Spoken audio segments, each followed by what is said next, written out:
Anda masih bersama kami dalam IDX Second Session Closing. Sejumlah saham tadi sudah diulas di segmen sebelumnya dan kita lanjutkan kembali pertanyaan-pertanyaan yang sudah masuk melalui WhatsApp interaktif kami. Dan langsung saja saya tanyakan ke Pak Rofandi. Pak Rofandi, ini ada yang bertanya begitu. Namanya Pak Jokowi begitu ya, menanyakan Excel 2740 potensinya seperti apa dan rekomendasinya apakah perlu di hold atau justru di sell? Silakan Pak Rof.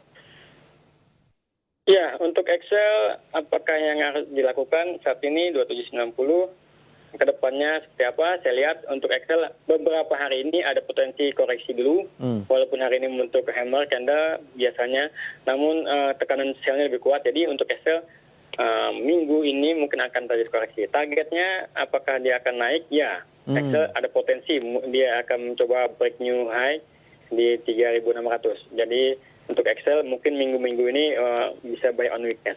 Oke, buy on weakness begitu ya. Targetnya 3.600 untuk Excel. Pak Jokowi, semoga bisa menjawab pertanyaan dari Anda. Excel juga ditanyakan oleh Pak Tony di Jakarta. Semoga tadi juga sudah terjawab. Tapi Pak Tony ada satu pertanyaan lainnya. Pak Rofandi, gudang garam GGRM sudah punya di 42.000.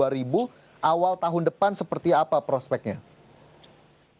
Untuk saham-saham rokok nih setelah dikasih unjuk akan dikenakan cukai, koreksinya makin jauh ke dalam ya. Untuk gudang garam sendiri terbentuk gap lumayan besar nih.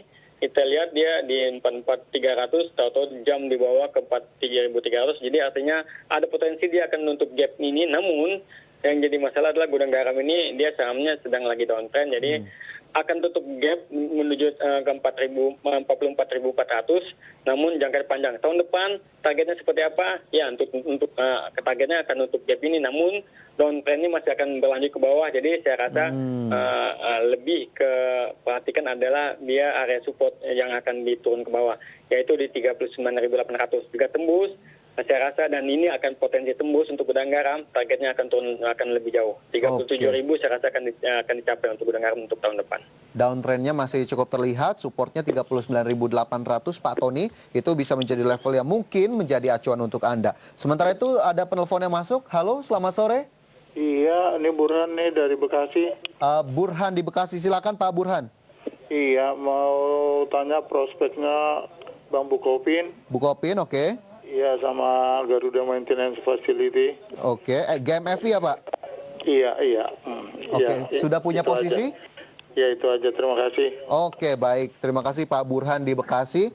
Menanyakan dua saham, Pak Rofandi kita langsung respon ini. Ada BBKP dan juga GMFI, tidak menyebutkan posisinya di mana, tapi mungkin analisanya Pak Rofandi silakan.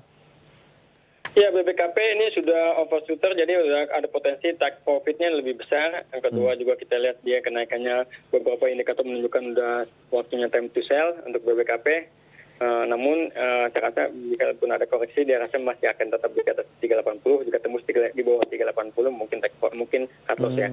Namun BBKP jika beberapa kali saya lihat itu koreksinya lumayan cepat, jadi ada target juga dia akan menuju ke resisten ke 540. Namun untuk minggu-minggu ini ya karena ada potensi untuk take profit dulu untuk BBKP. Oke, potensi take profit begitu ya, justru yang cukup terlihat untuk BBKP hari ini juga naiknya 19,51%. Sementara untuk GMFI, Pak Rofandi. GMFI Ya. Untuk GMFI awal Desember ini naiknya lumayan signifikan, dua hal berturut-turut naik dari harga 100 sampai ke harga 160-an ya. Namun setelah itu bergerak stabil lagi. Jadi untuk GMFI ada pola-pola yang kita lihat yang lumayan unik ya.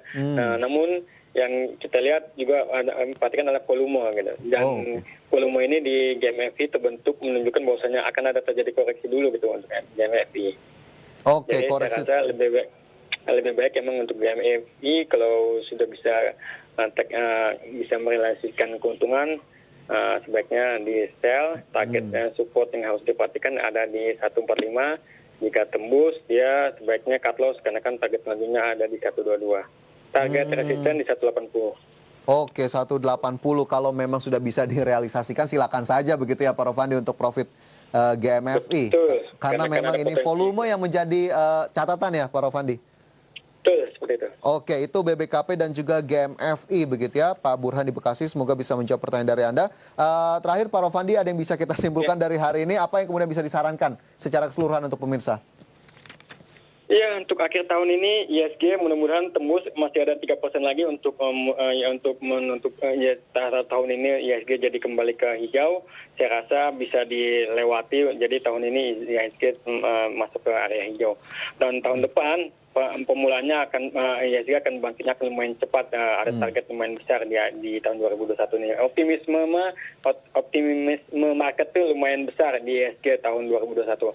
Jadi untuk saat ini bisa melakukan saham-saham yang masih belum bisa running atau mungkin masih tertahan, bisa diawasi.